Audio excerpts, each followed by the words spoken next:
Hi friends, welcome back to Neha Food Stories. ഇന്ന് നമുക്ക് ഉണക്ക ചെമ്മീൻ കൊണ്ട് ഒരു അച്ചാർ ഉണ്ടാക്കിയാലോ? അപ്പോൾ വീഡിയോയിലോട്ട് പോകുന്നതിന് മുമ്പ് നമ്മുടെ ചാനൽ സബ്സ്ക്രൈബ് ചെയ്യാത്തവരുണ്ടെങ്കിൽ ഒന്ന് സബ്സ്ക്രൈബ് ചെയ്യണേ. അതോടൊപ്പം കാണുന്ന ബെൽ ബട്ടൺ ഒന്ന് അമർത്തണം കേട്ടോ. അപ്പോൾ കാണുന്ന ഓൾ എന്ന ഓപ്ഷനും ക്ലിക്ക് ചെയ്യണേ. എങ്കിൽ മാത്രമേ ഞാൻ പുതിയ വീഡിയോസ് ഒക്കെ അപ്ലോഡ് ചെയ്യുമ്പോൾ അതിന്റെ നോട്ടിഫിക്കേഷൻ നിങ്ങൾക്ക് കിട്ടുള്ളൂ. അപ്പോൾ ചെമ്മീൻ അച്ചാർ ഉണ്ടാക്കാനായിട്ട് 2 കപ്പ് ഉണക്ക ചെമ്മീനാണ് എടുത്തിട്ടുള്ളത്. ഇത് കഴുകി വൃത്തിയാക്കി എടുത്തതാണ് കേട്ടോ. അപ്പോൾ കഴുകുക എന്ന് പറഞ്ഞാൽ ഒരുപാട് വെള്ളം ഒഴിച്ചൊന്നും കഴുകണ്ട, ജസ്റ്റ് ഒന്ന് കഴുകി എടുത്താൽ മതി. അല്ലെങ്കിൽ ഇത് നന്നായിട്ട് നനഞ്ഞ് കിട്ടിയാൽ പിന്നെ നമുക്ക് വറുത്തെടുക്കാൻ ബുദ്ധിമുട്ടായിരിക്കും. ഒരു സ്ട്രെയിനറിലേക്ക് ചെമ്മീൻ ഇട്ടിട്ട് അതിൻ്റെ മുകളിലേക്ക് 2-3 പ്രാവശ്യം വെള്ളം ഒഴിച്ചിട്ട് കഴുകിയാൽ മതി. എന്നിട്ട് വെള്ളമെല്ലാം കംപ്ലീറ്റ് വാർത്ത് കളയണം കേട്ടോ. അതിനുശേഷം വേണം നമ്മൾ വറുത്തെടുക്കാൻ. അപ്പോൾ പാൻ നന്നായിട്ട് ചൂടായിട്ട് അതിലേക്ക് ചെമ്മീൻ ഇട്ട് കൊടുക്കുക. എന്നിട്ട് ഒരു ലോ ടു മീഡിയം ഫ്ലെയിമിലിട്ട് ഫ്രൈ ചെയ്താൽ മതി. നല്ലൊരു സ്മെല്ല് വരും ഇത് ഫ്രൈ ആവുമ്പോൾ. അതുപോലെ ചെമ്മീൻ നമ്മളിങ്ങനെ പൊട്ടിച്ച് നോക്കിയാൽ പൊട്ടുന്നൊരു പരുവുണ്ടല്ലോ, അതുവരെ നമ്മളിത് വറുത്തെടുക്കണം. അപ്പോൾ ഹൈ ഫ്ലെയിമിൽ വറുക്കരുത് കേട്ടോ, അപ്പോൾ കരിഞ്ഞു പോവും. ഇതുണ്ടോ, ഇതുപോലെ പൊട്ടിച്ചാൽ പൊട്ടുന്നൊരു പരുവാവുന്നത് വരെ നമ്മളിത് വറുത്തെടുത്താൽ മതി.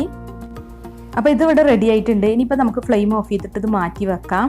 ഇനിയിപ്പോൾ അച്ചാർ ഉണ്ടാക്കാൻ വേണ്ടിയിട്ട് 1/4 കപ്പ് നല്ലെണ്ണയാണ് എടുത്തിട്ടുള്ളത്. അപ്പോൾ നല്ലെണ്ണയിൽ അച്ചാർ ഉണ്ടാക്കുകയാണെങ്കിൽ അച്ചാർ പെട്ടെന്ന് ചീത്തയാവില്ല, നല്ല ടേസ്റ്റും ആയിരിക്കും കേട്ടോ. ഇതിലേക്ക് 1 ടീസ്പൂൺ കടുക് ഇട്ട് കൊടുക്കാം.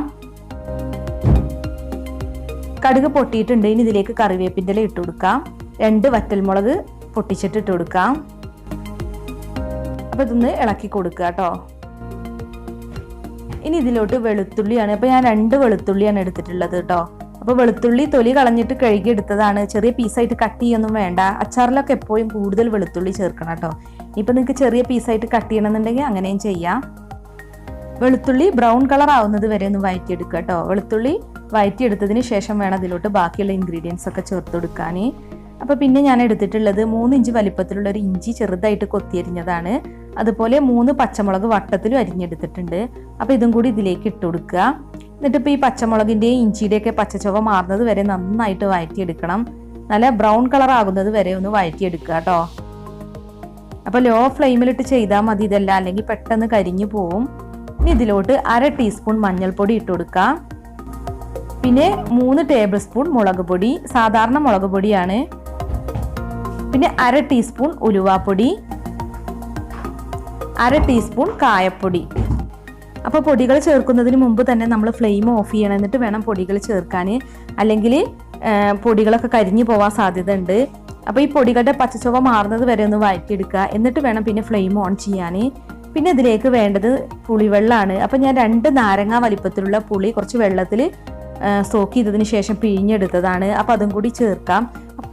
വാളംപുളിയുടെ വെള്ളം ചേർത്തിട്ട് നന്നായിട്ടൊന്ന് തിളപ്പിച്ചിട്ട് വറ്റിച്ചെടുക്കുക. ഇനിയിപ്പോൾ വാളംപുളി ചേർക്കാൻ താല്പര്യമില്ലാത്തവർക്ക് ഇതിന് പകരം കുറച്ചും കൂടെ വിനാഗിരി ചേർത്താലും മതി. അപ്പോൾ വെള്ളമൊക്കെ വറ്റി വന്നിട്ടുണ്ട്. ഇനിയിപ്പോൾ ഇതിലേക്ക് വിനാഗിരി ചേർക്കാം. അപ്പോൾ ഞാനിപ്പോൾ ഇവിടെ 1/2 കപ്പ് വിനാഗിരിയാണ് എടുത്തിട്ടുള്ളത്.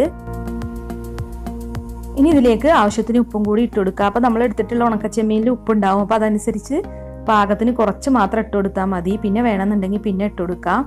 അപ്പോൾ ഇനി ഇത് നന്നായിട്ടൊന്ന് മിക്സ് ചെയ്യുക. ഈ വിനാഗിരി ഒന്ന് തിളപ്പിച്ചെടുക്കണം.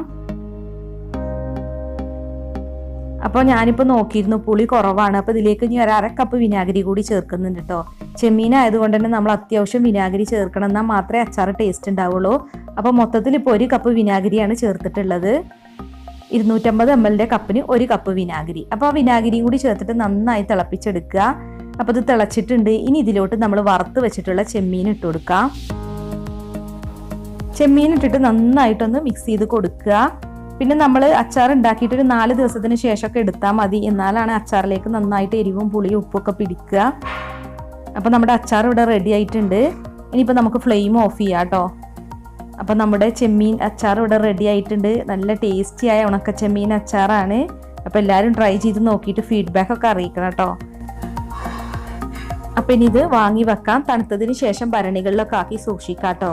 അപ്പോൾ നമ്മുടെ ഉണക്ക ചെമ്മീൻ അച്ചാറിൻ്റെ റെസിപ്പി എല്ലാവർക്കും ഇഷ്ടമായെന്ന് കരുതുന്നു. അപ്പോൾ നിങ്ങൾ ഈ വീഡിയോ കണ്ടിട്ട് ഇഷ്ടമായിട്ടുണ്ടെങ്കിൽ ലൈക്ക് ചെയ്യാനും ഷെയർ ചെയ്യാനൊന്നും മറക്കല്ലേ. അപ്പോൾ നാളെ നല്ലൊരു വീഡിയോസുമായി നമുക്ക് വീണ്ടും കാണാം. താങ്ക്